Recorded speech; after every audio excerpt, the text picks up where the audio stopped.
Okay, we're officially live streaming over on YouTube and we've got several participants logged in. So we are going to, let me check the time. We are ready to go. So I want to welcome you today to our Cook to Thrive cooking series. This is our October class and we are doing nutritious and of course delicious, because that's what's most important, desserts.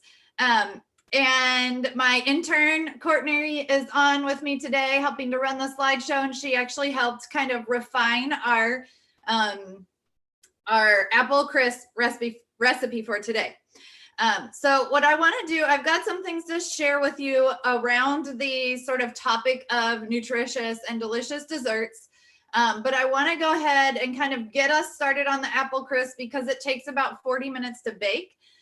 So we'll do that and then talk a little bit, and then we'll do the pudding while the apple crisp is baking. So Courtney, if you want to move it to the next slide, this is just for people who maybe aren't familiar with me. So my name's Julie and I am a registered dietitian. I'm known as the Cancer Dietitian because I created cancerdietitian.com and have been authoring all the articles on the website for the last, I'm coming up on my, oh my gosh, if I could add correctly, 13th anniversary, which would be, I think it's next week is my 13th anniversary of cancerdietitian.com. So it's really exciting and it's fun to see how just the website and the community has grown. And of course, how sort of cancer nutrition as a specialty and as an interest of cancer patients has really grown in the last 10 to 15 years. So that's pretty much been my career. I am a registered dietitian nutritionist, and I take interns who are in their training to become a registered dietitian. So if you're not familiar with that path, it really is the only credentialed and sort of, it's the way to do nutrition from an evidence-based perspective. And so like my intern, Courtney, is in a master's program that has an internship built in. So we all registered dietitians have completed 4-year degrees in accredited programs in nutrition and dietetics. And then we have to do an internship and then pass an exam. So I did that. And I am also a board certified specialist in oncology nutrition, which is another specialty exam that I take every 5 years, basically to prove that I'm current. And so even in the field of nutrition, of course, there's a lot of variety of information and we kind of have specialties. So what I tell people is, pediatrics is not my specialty. So I try to stay out of that scope. And then a lot of people don't have a specialty in oncology. So it's important that you get your information from somebody who, is trained and knows what they're talking about. So I did my master's in public health in Chapel Hill, and I did an undergraduate degree in biology at NC State. So for those of you who are living in North Carolina, that means I have a divided heart in terms of allegiances to schools, but I support them both. Okay, so I think our next slide is our grocery list. Someone said go Tar Heels. Awesome. Yeah, actually this weekend, I believe the Tar Heels beat the Wolfpack in football, but I stopped watching football in general and NC State sports because that's what we end up with a lot of the time. So, okay, this is our, so her daughter's doing MPH. That's cool. I bet intern Courtney knows her. So that's awesome. All right, so this is our topic today is around nutritious desserts and delicious desserts. And so this is just a reminder that we want you to be able to include some of your favorite, most delicious foods into your day, regardless of, nutritional value. So what I say is I kind of encourage the 80-20 rule, which means 80% of the time you're kind of choosing foods for the nutritional value. And that allows you 20% of the time that you're just picking the foods you want to eat because they are going to sort of be the most delicious. It's what you feel like eating at the time. And I think from this standpoint, it really helps you move away from the idea that there are foods you're allowed to eat or not allowed to eat, or good foods or bad foods. I really encourage you to not have such maybe strict rules around eating. If you missed our last webinar, I highly encourage it. It's about the idea of understanding, well, what is a healthy weight and how can we have a healthy lifestyle, and really encouraging intuitive eating, which is less about kind of lists of yes and no foods and counting things, and more about paying attention to what your body is saying it needs. So you can go back and watch that webinar and really kind of think through your relationship with food. But I am very much in the camp that I think that your relationship with food has a big impact on your mental health and on your sort of overall wellness. So I think that really finding ways that foods are delicious to you, but they are also nutritious and help your body to feel well, that is a balance that you figure out as an individual, kind of paying attention to your hunger and your fullness and how your food choices make you feel. And it is less about keeping some sort of diary that counts nutrition or calories or weight or anything like that. So I wanted to do desserts because, first of all, they're fun. They taste really good. And of course, who doesn't want to join a cooking class about desserts? But today's desserts, we're really going to talk about how we've incorporated a lot of the sort of nutritious foods that we encourage into our delicious desserts. So I think the next slide talks about our ingredients for today. So we are doing an apple crisp. There we go. So this is just a picture of everything. It's really quite simple. We have some repeat ingredients. And so I think that we're going to be able to get through these pretty quickly. So if you want to hit the next slide, it is the list, talks about apples. So we're cooking with apples today. I did follow the list. It said the ingredient list was Fuji apples. So that's what I bought. Although I made this last night just to make sure I knew what I was doing. And I used Honeycrisp apples last night and they were delicious. So there's a lot of different ways that you can use apples. If you missed my blog post that intern Courtney helped me with that came out on Monday, it talks about, okay, some are tart, some are sweet, some are better for baking, and some are better for like sauces. So they just bake, you know, you kind of want a firm apple in a crisp or a pie so that it doesn't just turn into mush. So that is that. And then I think we chose, I'm not sure where Fuji is on this list. Honeycrisp was closer to sweet. Growing up, my mom always used Granny Smith apples. So it's kind of up to you. All right, you can go to the next slide. So this is our grocery list today. Now, I couldn't find avocados that were the perfect ripeness, so I'm doing today's pudding with tofu, but we're going to talk through doing it with avocados. It's very similar. And when we get to that part, I'll talk to you about whether you might want to choose tofu or avocados, depending on what kind of your needs are. So this is our list. I've actually got all my stuff laid out here. The topping on our apple crisp is made with whole grains, oats, whole wheat flour, and quinoa. And then we, of course, have some sugar in it to make it that absolute delicious dessert. So let's see. I think we can go ahead to the recipe for our whole grain apple crisp. Yes, someone asked about what kind of tofu. So for the pudding, it's silken tofu. And that's what we're going to be using today. All right, so this is our recipe. So if you are cooking along, you make sure you've got all your stuff with you. And I did this last night. It was pretty easy. I think the hardest part for me is making the topping. I have a smaller food processor here at home, so everything fit, but it took a little time. And so I ended up crumbling it in with my fingers. So on the instructions here, it talks about for the topping, you can use a food processor, but if you don't have a food processor, that's okay. You can actually just kind of cut it in. You can use, there's like a pastry kind of cutter. I think I have one. I can't find it at the moment, but that's an option. For me though, a lot of times I just use my hands if I'm not using the food processor. So I did the combo. All right, so what we're going to start with, we're going to make the filling. Well, first of all, we're going to preheat the oven. So we're preheating it to 375. And then we're going to go ahead and make the filling. So I've cut up 3 of the apples, but I still have 3 more apples that I need to cut. So I will show you now, my daughter likes to use the apple cutter, but I like to use just a knife. The apple cutter, at least for the pie, I want the slices pretty thin, and I find the apple cutter just doesn't cut them into enough of them. So you could use an apple cutter and then cut it thinner, or you could leave them thicker. It's your choice. I am doing slices. So you can see in here, we've done little slices, but you could do cubes if you prefer that.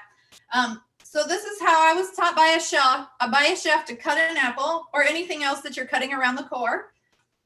You cut along the side. Then I turn it down so that the flat end is on the board. I cut around this side and all three sides around the core. So the only thing you really miss in this is these edges here. And sometimes what I do is just eat them.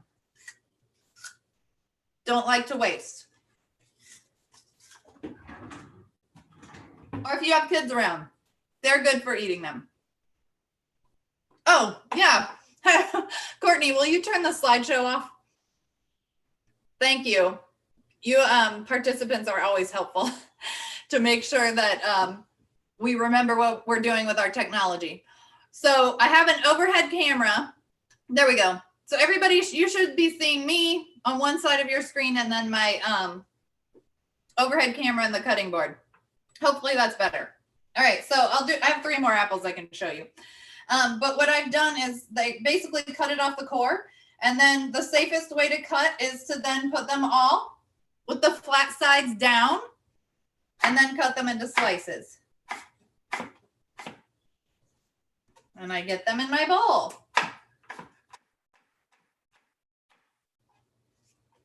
I am not a chef. I think most of you who've been with me for long enough know that.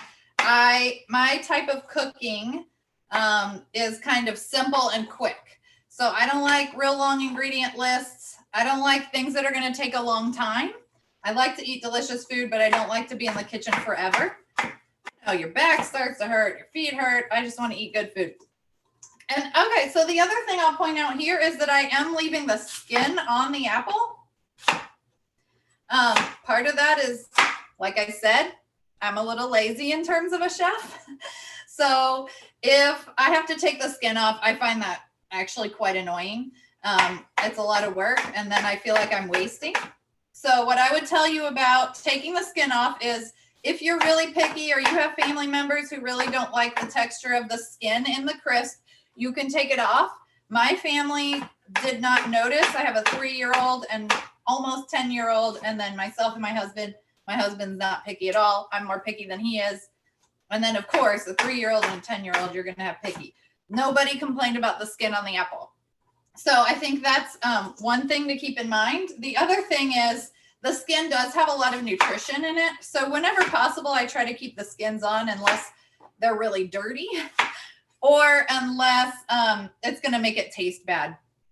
So I've left them on here. It makes my life easier and it adds nutrition to the dish. This and the topping blending up are the most time-consuming pieces. The nice thing we had last night is I prepared it and then during dinner it cooked, so then we could have it nice and warm after dinner was over. All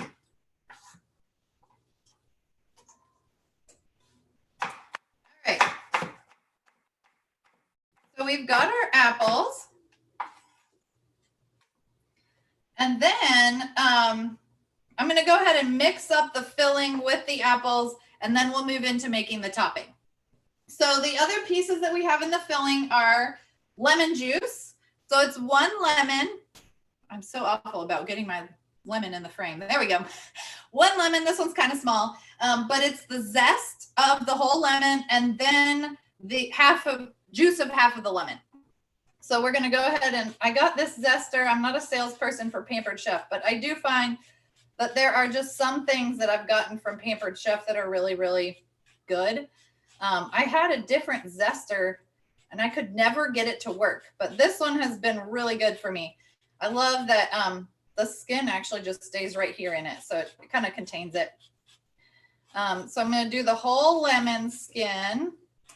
And by doing the zest of the citrus fruit, there's actually been some pretty good research on, it would be Petri dish kind of research, but when they're looking at the phytochemicals or plant nutrients that you find in different plant foods, the zest of the citrus actually has some data showing that it's beneficial. So that's what I always tell people. If you can include the zest of the citrus fruits in your cooking, then you get bonus from that. It's kind of like adding herbs and spices to your food, just extra phytochemicals, plus the flavor is really good. My daughter has loved being able to add it to things like rice, something like that. Okay, so we are now putting the juice. So the seeds are, of course, a problem. You can use something that kind of catches the seeds, or, you know, if you're a lazy chef like me, I pick out the ones I can see and then I just squeeze it. And if they fall in, we're just going to eat around them or swallow them. One of the two. All right, so I'm going to put a little bit more just because this is kind of a small lemon. And I don't really have anything else to do with my lemon juice. Now, the avocado pudding has a little note that you can add lemon juice if you want to. I have never added lemon juice to my avocado pudding, but I can, you know, it might be beneficial just a tiny bit to keep it from kind of going rancid, but I've not had that problem. Okay, oven's preheated. That's good news. All right, so we have our apples and our lemon zest and lemon juice. And then we need, it calls for a ½ cup of brown sugar. This recipe has a lot of ½ cup things, which I like because I can just use the same measuring cup over and over again. Helps with the dishes. All right. So I'm doing a loose ½ cup. It says packed, I think, but that should be fine. All right, and then we have pumpkin pie spice. So typically I use, this is pumpkin pie spice from Trader Joe's, or you can get any brand, but I used the rest of it last night. So since I am out of pumpkin pie spice, I'm gonna do a combo of what spices I have in my kitchen, which is cloves. So this is a teaspoon measure. Doing some cloves. Cinnamon, of course. So as the lazy chef, I would definitely go out there and get some pumpkin pie spice because that's one scoop instead of 3 different scoops and pulling out all the different bottles. Well, this one's not even open yet. But you know, nutmeg and cinnamon and cloves are all things you're going to need for holiday baking. So I also use cloves with, I make teff, which is a whole grain kind of hot breakfast cereal. So that's when we run out of cloves because of making that. All right, so we've got all of that. And now I'm just going to stir it up, get it mixed in really well. I want the lemon zest to be spread out all throughout and make sure there's lots and lots of good spices all around, coating all the apples. All right, that is our filling. And then we are going to do our topping. Oh, okay, how much cloves and other spices? So if you're using pumpkin pie spice, I would use, you know, it says 2 teaspoons on our recipe card. I would probably, just to make it easy, I would do a tablespoon, which is 3 teaspoons. What I did here was basically a teaspoon of cloves, a teaspoon of cinnamon, and a teaspoon of nutmeg. So that adds up to a tablespoon. So that's just me kind of making it easy. I will say the pumpkin pie spice tasted great in the version I made last night.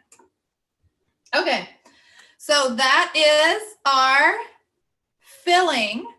What I am doing today is actually putting it in 2 different containers so that I can share one with my neighbors because, you know, I made one last night. So we have a fair number of desserts hanging around right now. So we're going to make some and then share it. So I'm going to do it in 2 different containers. two different kind of medium size. The recipe says that you can use a 9 by 13. So I don't know what size these technically are, but these are the two I'm going to use. So I'm going to spread out the topping across both of those. Last night I actually I don't have a 9 by 13 pan, it turns out. So last night's I used kind of a square, deeper dish one. So the filling was a little, I guess, deeper. And then the topping was a little thicker. So use whatever you have. That's my way of cooking. Okay, so for the topping, move this out of the way. I'm going to be using my food processor, but you can do this, with your hands, just cutting in the butter on your own in a bowl if you'd like. I actually found the butter, my food processor being this size, I think, which is a quart. It couldn't quite get the butter. So I started it in here, which might be what we do again. So here's what we're going to do. This is a half a cup of oats, just regular oats. I don't have quick cooking. It doesn't matter. I don't think which one you use. So these are whole grain oats.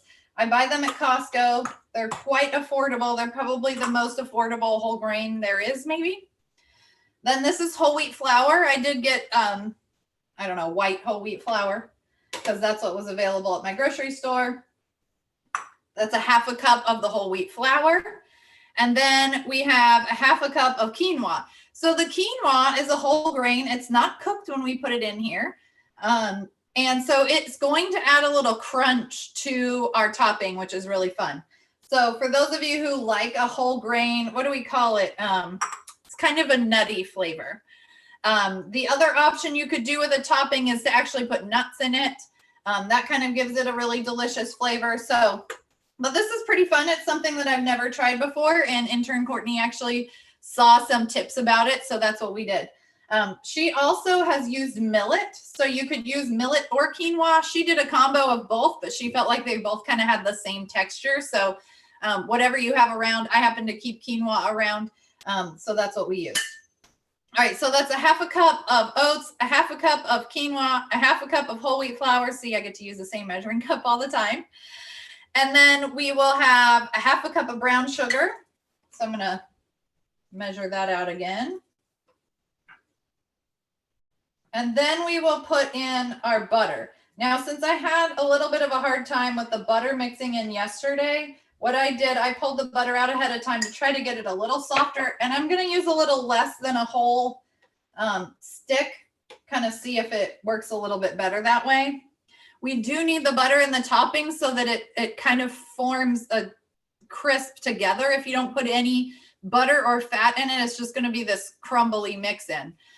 So we do want that butter to provide the right kind of texture. And then we also have some more pumpkin pie spice. So I'm going to do my combo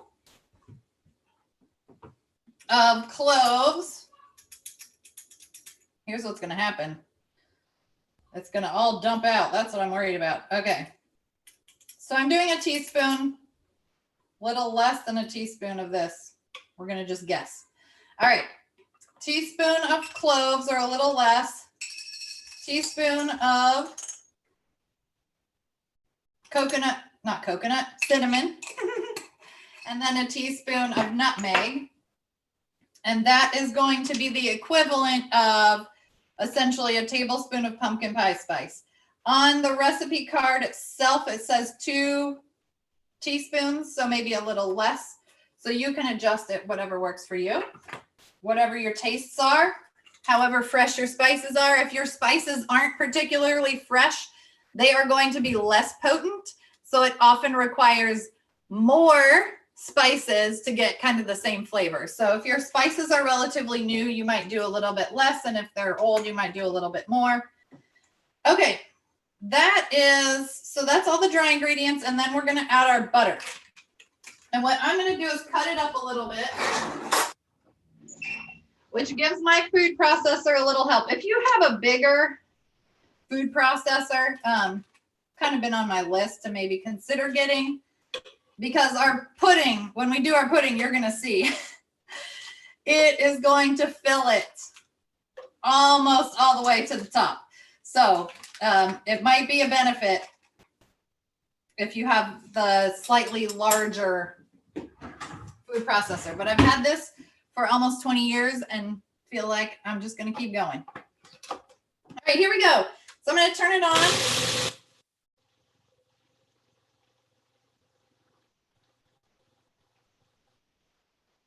Doing a lot better. I think letting the butter soften a little bit is really helpful because it was clumping up last night.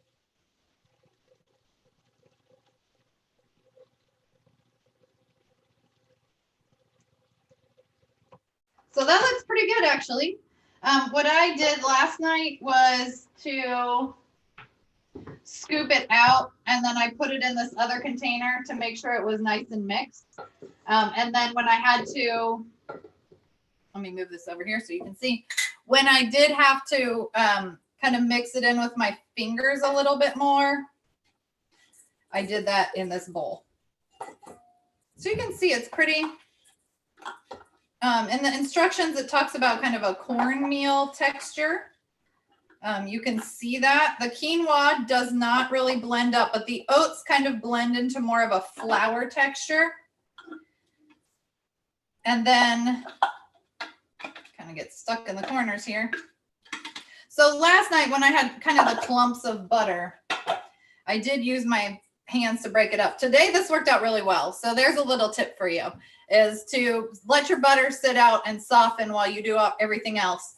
And then it should blend. I mean, this worked out really great. Okay, so while my fingers are all dirty, we're gonna put in our filling. So I'm gonna do half in one, half in the other. It's gonna smell amazing in your house. We grow rhubarb in our yard, and so usually if we make an apple crisp, it's like an apple rhubarb crisp. So when my daughter smelled the apple crisp last night, she was like, "Oh, we're having rhubarb. It smells so good." So to her, that's what it smells like. All right, so I've got my two here. If you're just doing one, you put it all in one. And then I'm gonna kind of put the topping, split between the two. I personally like crisp better than pie because I really love the crispy topping. I think it's delicious. And I'm not a really big pie crust person. So a lot of times if I eat a pie, I don't eat the crust because I just don't like it that much.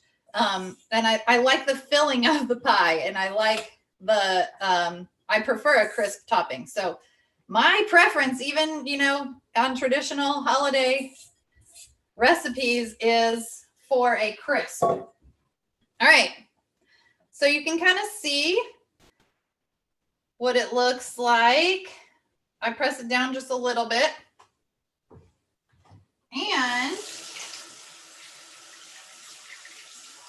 if you're doing a 9x13 pan, the recommendation is to cook it for 45 minutes. So I'm going to put this in, since it's in two smaller containers, I'm going to put it in for 35 and we'll see how it's going. So let me start my timer because I am notorious for forgetting the timer and then not knowing how long it's been. Someone asked about adding rhubarb, and somebody else is commenting about cranberries. So that's really fun. I think whatever combo you want. So yeah, what I would do, rhubarb is a little more tart than apples are. So you might kind of do a 2-to-1, 2 apples to 1 ratio with the rhubarb. Now, I like a tart flavor, and I love rhubarb pie and rhubarb crisps. So I really wouldn't even, I'd just put in whatever I had. Rhubarb can be hard to find. So for me, it grows in my yard. That's easy enough. I'll use what I can, get out of it. But yeah, you can mix. You could really use any other firm kind of fruit. And cranberries would be great in here too. Cranberries and rhubarb are equally tart. I feel like cranberries are even more tart. So you don't want to do too many. But that would add a really fun kind of flavor and color to the crisp. So you can be creative with it. I'm pretty confident that if I added rhubarb, I would either do half and half or like 2/3 apples and 1/3 rhubarb. And then I probably wouldn't change anything. If you start to do more rhubarb and or more cranberries that are tart, you are going to need to add more sugar or something too. But that's a nice thing about mixing those really tart fruits with the more sweet fruits, is that they can help to kind of compensate for each other. But things like cranberries, some people, they say cranberry sauce has so much sugar in it. You have to add so much sugar. But I mean, have you tasted a cranberry without sugar? It's not, it's not even on the radar with other fruits. Other fruits could taste good on their own, but you can't eat a cranberry without adding something to it. There is cranberry relish, I guess, technically, but that's not a sweet thing. Hey, Julie. Yes. I want to interject that I added cranberries to my first batch as well, but it was like craisins, so they were already sweetened, like dried. So those were good. And then 2, we have a question. Someone asked, did you add a cup of oats or a half a cup of oats? Half a cup of oats. Because she said the recipe says 1 cup. 1 cup, yeah. So we'll see how that turns out. I did a whole cup last night. That's why it wasn't so full in my thing. Well, we'll see. Hopefully it should be fine. Yeah, you cook along, people. Hopefully it'll just be less. Did you add, how much flour did you add? Half a cup. Okay. Yeah, it'll just be more floury and less oaty. So, hey, I'll let you know how that worked out. Yeah, what ends up being not bad, but not as ideal is adding more of the quinoa or the millet, which I did the first batch. Like my ratios were different, and it was just like way too much quinoa. Too like crunchy? It was just all quinoa. Yeah, it was too crunchy. So yeah. This is a more balanced thing. Good combo. Well, we'll see how this one turns out. I'll have to tell you. And then I wasn't sure if you answered the question, did you grease your pan? I don't know if you answered that. No, I didn't. And I didn't grease it last night either. Oh, really? Okay. I think I greased mine. I just did like a little spray. Yeah. So, no, but certainly could. And then yeah, it probably depends on what pan you have too, if yours is more nonstick or not. Yep. And then another question, I don't know if you answered, about different types of quinoa. Linda Stokes wants to know if there's different types of quinoa. There's different colors, like red quinoa. I don't know if there's a black quinoa. I usually end up with the white one. There is. I think the nutritional sort of breakdown is generally similar across all of them. It would count as a whole grain. I think most people have access to the white one or maybe the red one, which I think the white one is the one I added to this one, I think, just for how it looks, like presentation, but I feel like the taste would probably be the same. Yeah. What else? Someone else just added another question or comment. Oh, someone said they're concerned about the quinoa. Yeah, I don't know what else. I would, it was different. I will say that. It comes out crunchy. So if you don't, what I would do is try it once and just see how you like it, because I'm always a fan of, you won't know until you try it. So I say try it. And then if you don't like it, you can always use more oats. Like obviously I just left out half a cup of oats and we'll see, but it seems like it was going to be fine anyway. So you could leave out the quinoa and just do it with oats and flour and butter. You could replace the quinoa with,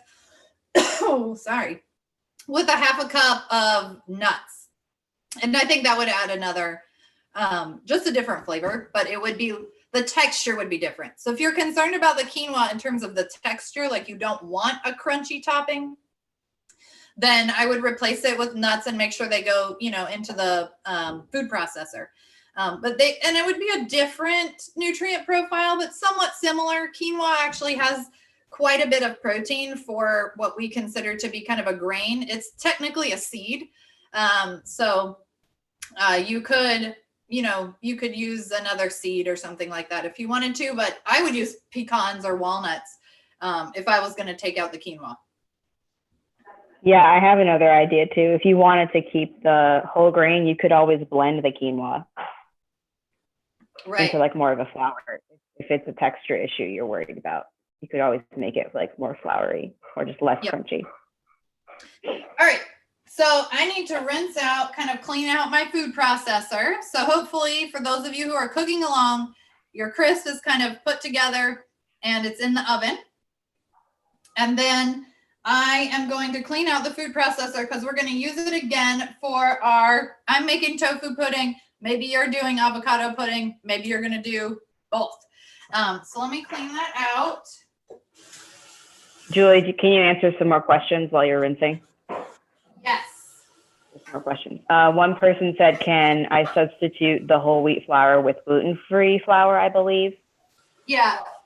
I think you could use any flour. Like if you don't have whole wheat flour in your house, just use all-purpose flour. Yeah, the whole wheat is just the idea to get the whole grains in it. That's like, it doesn't have to be that whole wheat. Exactly. And so the same question. Well, I was going to say, if you're gluten intolerant, you definitely can use a gluten-free flour. The oats should be fine as long as they're, if you're gluten intolerant, you need to get oats that for sure haven't been processed on any other, with other types of flour, but oats themselves are gluten-free. Yeah. And then a similar question, same thing, can I substitute the whole wheat flour for almond flour? And I would say yes again. Yeah. I mean, I think I do another crisp that I got the recipe from like a family member, and I make it every Thanksgiving, and it's with like frozen berries, and then we put or frozen cherries, and then we put the topping on. And that one, I guess we do put a little bit of flour, but mostly it's nuts that are just ground up. So there's a lot of freedom with the crisp. That's the other thing about pie crust is I feel like you have to be kind of a semi-professional to make a pie crust. Although my daughter, I've never made a pie crust in my life, I don't think. She followed some directions in a cookbook as a 9-year-old and made a pie crust. So that was impressive to me. All right. Any other questions about that? And we're going to move on to our tofu. Yeah, there's a question about tofu, but you might get to it. This person just wants to know the difference between like firm and not firm, and organic and not organic, and just, I think, tofu information in general. Yes. So tofu is made from soybeans, so it technically counts as a bean. So it's a protein. It also kind of counts as a vegetable. So that's the sort of the bonus to this pudding, if you're using tofu, is that it is actually a good source of protein. And it is a plant food, so it gives you extra plant nutrients. And the texture is exactly like pudding texture. So if you get the silken tofu. So there are different, I guess, textures of tofu. And silken, which, let's see if I can get this here. It's really good for smoothies. It's good for puddings. It's good for dips. It's good for anything where you want your tofu to be really smooth. So if you want your tofu to be like, if it's with a dinner and you want it to have more texture, kind of like a meat texture, then you're going to want to get a firm or extra firm. So I honestly don't buy any of the textures in the middle. I only buy extra firm. Like we're going to have a tofu and broccoli sort of peanut dish that my husband is making tonight. So that tofu, I'll get it. I'll show you actually.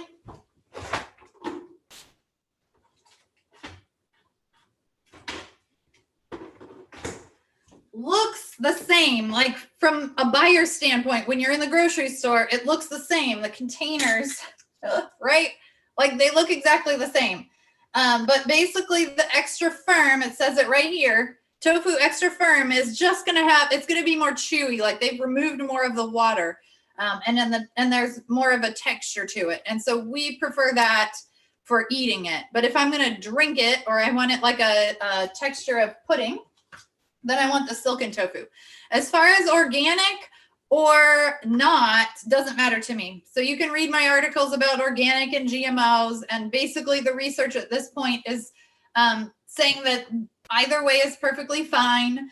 And so if you prefer to go organic, you can choose that. I got the organic silken because that was the only silken option I could see. Sometimes if it's the same price, I just pick organic just because I'm not sure that they offered not organic tofu at the grocery store that I go to. So, but to me, it doesn't matter either way. Somebody commented about the cherry recipe. Sorry, I don't have it on the website, but how about I will share it before Thanksgiving, because I always make it for Thanksgiving. All right, so I am opening my package of tofu.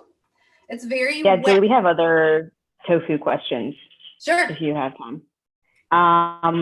One person wants to know if it's okay to use firm tofu for this recipe. You can try it. What I will say is that I don't think it will ever get smooth. So if you've already bought it and you're planning on making this recipe, I think you should go ahead and use it and see how it goes and then tell me. If you've got a really good blender, it's going to have a texture, I think, and you might have to add a little bit more water to get the right consistency. I think it's not going to get as smooth as people are used to for a pudding. So as you can see, I'll show you here. So I dumped it out, but there's still some tofu left in here. So I am going to scoop it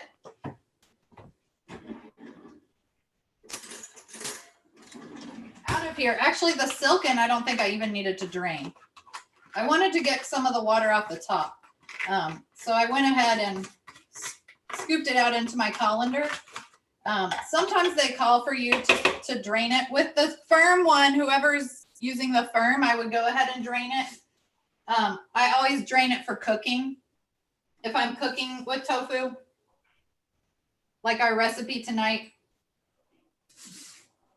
you would always drain it. And then if you use, if I buy the firm tofu and I only use part of it and I still have a container left, I'll store it in my fridge, but I always store it in water so it won't dry out. So that's how I do it. For a little while, Costco actually sold little packs of tofu that were shelf stable. You didn't even have to keep them in the fridge. And that's what I typically used for this recipe. I think somebody else had questions about, why do people say tofu is not healthy? So from a cancer standpoint, some people were told by an oncologist, maybe if they had a hormone positive cancer, to avoid soy foods. And that's sort of maybe an old school sort of, in the past, we didn't have enough research to really understand. And so it was a cautionary kind of thing. But what people will say if they're opposed to it is that there are, quote, hormones or estrogen in soy foods, but you can go and look on my website. I have lots of information about that. Food versions, there are plant estrogens in lots of different plant foods. They are not human estrogen. So it may be biochemically similar, but it is not identical to human estrogen. Also, the amount of plant estrogen that you get in plants compared to the amount of human estrogen that our own bodies produce is like nothing. The plant estrogen amount is almost nothing compared to like the amount of human estrogen that we just produce, what we call endogenously or within our bodies, even men. So that to me is not a concern. I think that people who maybe don't totally understand the function of the human body and how hormones work might be the ones who are promoting the idea. But I will also say, if you're concerned about soy, you don't have to eat it. So let's say that you wanted to do a chocolate pudding, but you weren't interested in using tofu, then you would for sure use the avocado option. And in this recipe, you'd be using an avocado. You would just scoop the avocado right in, just like we've done with the tofu. Someone said a comment, Joanne Frey, who said, I read articles and sections of books that suggest non-GMO organic tofu edamame is better because soy is heavily sprayed in the fields. And she said, I'm surprised that you don't recommend this. Well, I would say that it based on data. So when they apply pesticides, how much they apply at a time, like at what point in the growing process, how and if those pesticides break down, there's a lot of factors in that. So that's what I say is that the data does not suggest that there is an increase in risk. Even pesticide residues are measured and they are regulated. And so even when they measure it, it doesn't come near to what the maximum threshold is. So that's why I always tell people, this is what the data says, and then you make your choice based on what you're comfortable with. So if it concerns you, you can, and also if you don't have any choices anyway, you can certainly buy organic. But I don't say that people have to, because we don't have strong data saying that there are outcomes linked to it. So it is interesting, the organic debate, which we can't really get into now, is that organic growers do use pesticides. They're just different ones. And they're, some of them may be as harmful as some, I guess, synthetic pesticides. And so I always tell people to talk with their farmer if they can, to just ask their process of how they do things and why they do things a certain way. So that's where I come from. And as dietitians, we do what we call evidence-based. So it's going to be based on what the current science says. That's not to say that maybe we'll, have more data later that I wouldn't change my mind. But at this point, that's what it seems. Okay, so we've got our I think it's important to mention that what you're saying is from a nutrition standpoint, and that's the perspective and expertise you bring. But people make food choices for all kinds of reasons, including environmental reasons. And so if you want to pick organic or non-GMO because you believe it's better environmentally, that's different than what Julie is talking about, which is she's saying if it's proven related to human health at all. Right. So I think it's important to make that distinction. If you're concerned about runoff and water quality and how synthetic versus organic pesticides affect that, that's a whole nother, and even farming is not my expertise. So I can't speak to why farmers need to use pesticides in different parts of the country or in different growing seasons or whatever. Like, I don't know. So I defer to the experts in their area. But yes, from a nutritional standpoint, in terms of you feeling safe eating your foods. Yeah, and I think it's also important to note in the pesticide debate that really the best option, if you're really concerned about pesticides, is getting local produce from farmers that because if they're not growing huge monocrops of plants, they're probably not using widespread pesticides. Because if you have a mixture of lots of different plants, you can't use the same pesticides for each one. So you're not going to be doing this like large scale spraying that some people seem to be concerned with. And you're probably not going to get local grown tofu. Yes. So certain decisions, you have to get there. Soy is grown in these massive fields. Sometimes I think we can get in this, like, we're like overly sort of controlling about some things. So in this situation, if you're choosing tofu, those are basically your two choices. And like in my choice, I didn't even have a choice. Like, that's what I was going to get is what's at my store.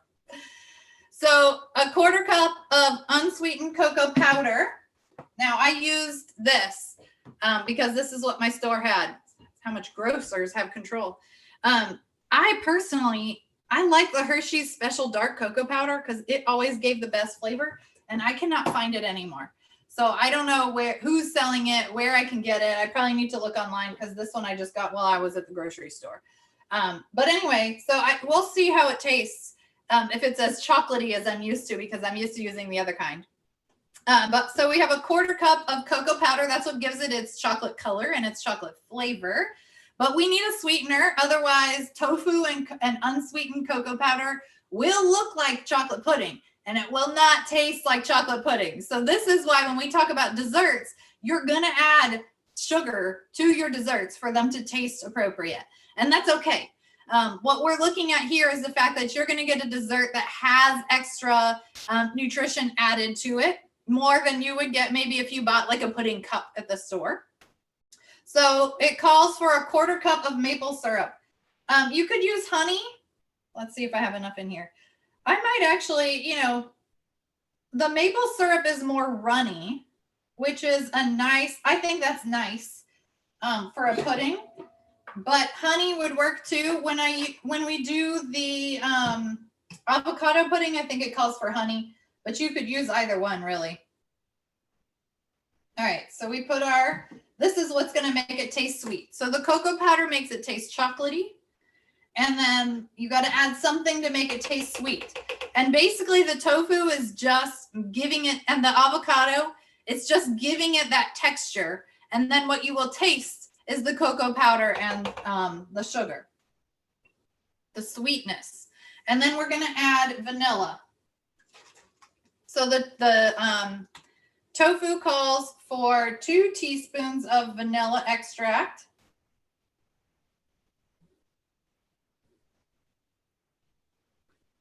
And then I think the avocado pudding, I didn't have it right in front of me. I can't remember exactly how much is in that, but a lot of times I don't measure. I just put some in. So what I'm going to do now is put the lid on and blend it up.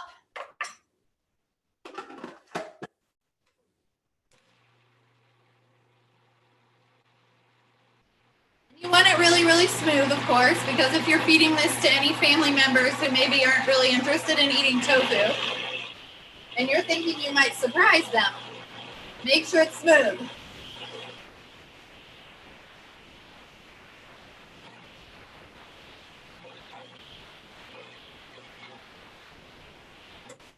Looks pretty good.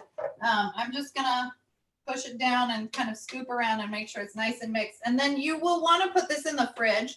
My tofu was cold, so actually this pudding might be pretty cool because it's been in the fridge. The other times I've made it with the tofu that I had that was shelf stable, it was, you know, I wanted to refrigerate it. It certainly is not as dark. I can taste it now. It's good. I am surprised.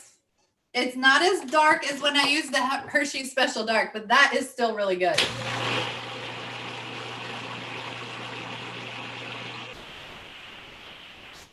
Wow. I wish I could let you taste it because I know some of you are thinking that there's no way that's going to taste good, but that's really good. I mean, it would be really good with banana. It would be really good as like a dip, kind of like not a hot fondue, like a cold dip that you could dip all kinds of things in, even like graham crackers or something like that.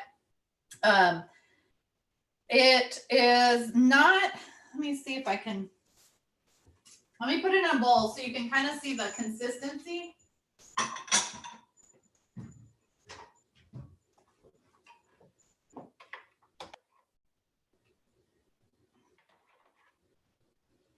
Let's see if I can bring it over here.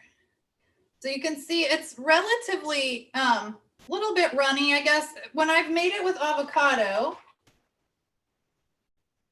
it's thicker. And what I would tell you about that is sometimes you actually, when you make the avocado version, you actually need to add more water to thin it down.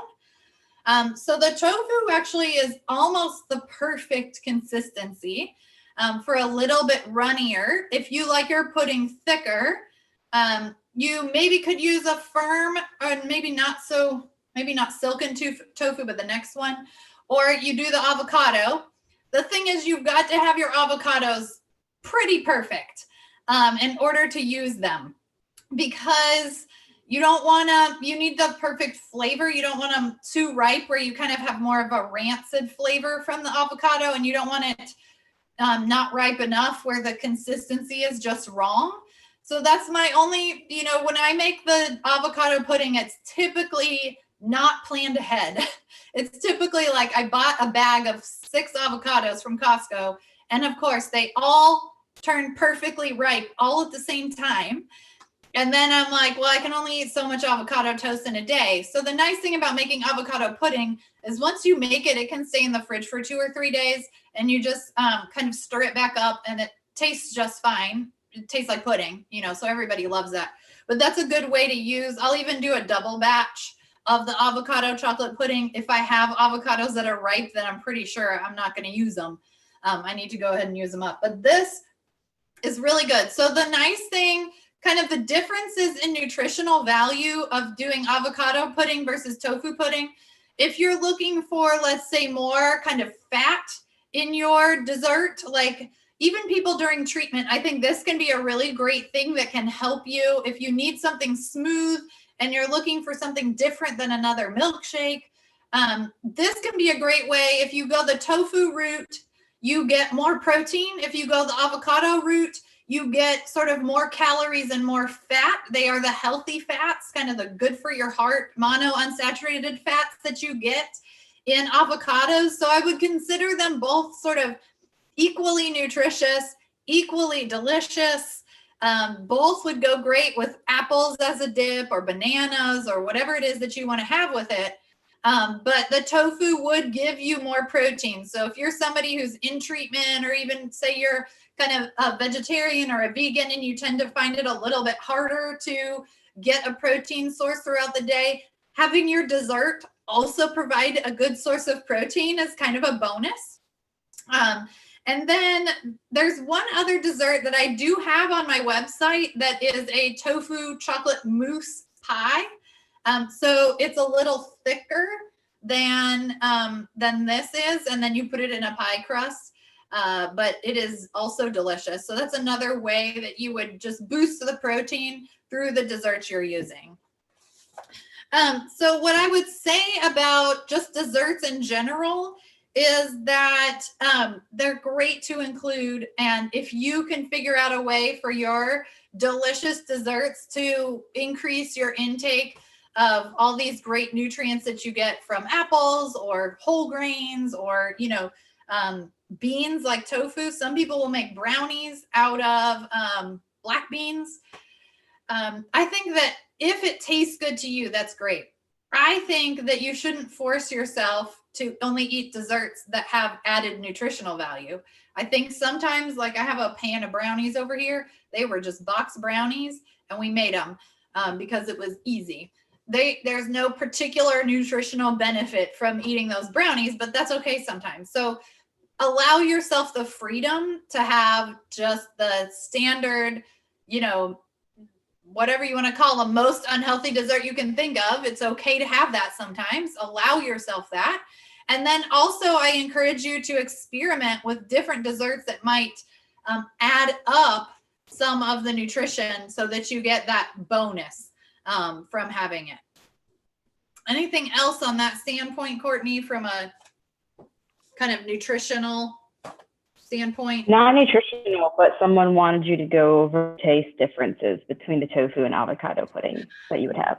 Oh, okay. Let me taste it again. I have such a difficult job, don't I? So the tofu it's just a little bit more watery than I would get out of an avocado. So the texture in itself being thicker. I can eat the avocado pudding plain just as it is. And for this one, it's really good, but I think that you want something to dip in it. You want apples, you want something else. The flavor's a little bit sort of more mild or I don't know, watery is not the right word, but it's more spread out. In the avocado, because it has the fat in it, avocados fat just sort of sticks on your tongue differently than, which is why sometimes low fat and fat-free versions of things are just not as satisfying because they don't fill your stomach as much. And they also, the way they coat your tongue is different. So what I would say is it doesn't have the same sort of filling feeling or that the tofu version doesn't as much as the avocado version. So I'm curious. I haven't taste tested like the two between my kids. I know my kids like the avocado one. So we'll try this with them later today and see what they think. I think they're going to like it either way. I mean, they will probably lick the bowl, literally. But that's my take on the two, is that the avocado, it's just a little bit thicker. And because it has that fat, it tastes fuller. And then the tofu one is a little thinner. it's higher in protein, but lower in fat. And so it feels like you're going to want, something to dip in it. Almost like, chocolate sauce, like Hershey's chocolate sauce that you might put on something. It's fat-free always. And it's just like, you would never eat it by itself. It's just basically sugar. So you're using it like as a topping on something else. There's another question about where you find tofu in the grocery store because they couldn't find it. Oh, okay. So where I find it in my grocery store is typically in the produce section. So although it's a protein, it's found in the produce section. And I find it's often with all the meat substitutes. So there is I'll just describe when I'm going into my grocery store and I go into the produce section and I'm going by the sort of stands along the wall with all the different vegetables in it. Then it is on the wall with kind of the prepared veggies section.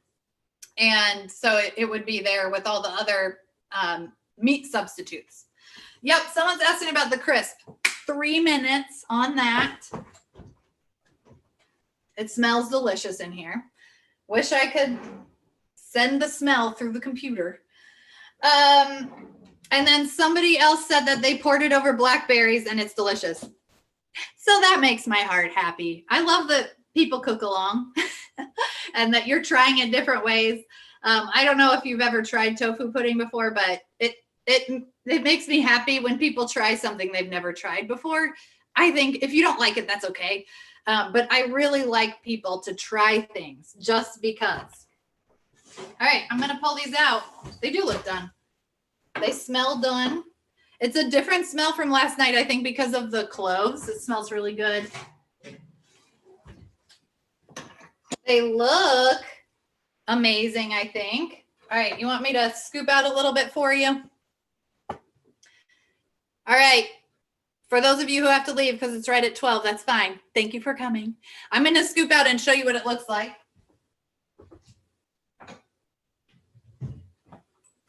Get myself a little scoop here.